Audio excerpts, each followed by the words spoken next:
Pirelli Romania has about 4,000 blue-collar employees. We are producing around 14 million tires a year.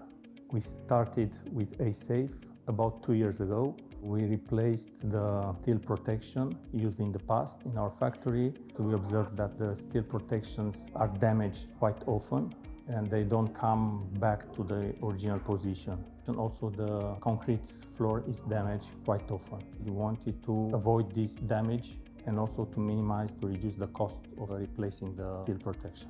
We observe in other Pirelli factories, they are using polymer protection. So we cover partially one alley with protection from another supplier, but then decided to go with A-Safe because we saw the quality of the first supplier was not good enough for us.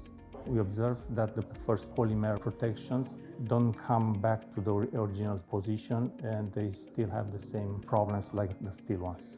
That's why we said, okay, we need a better solution and more reliable solution for this kind of protection. We have been convinced about the technical data that have been provided by our supplier in terms of force of impact, and that's why we decided to take A-Safe protection.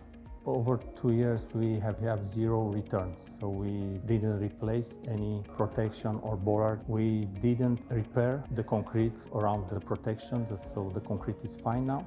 Now the pedestrians are feeling safe walking on the alleys. The pedestrian alleys are really clean and no issues.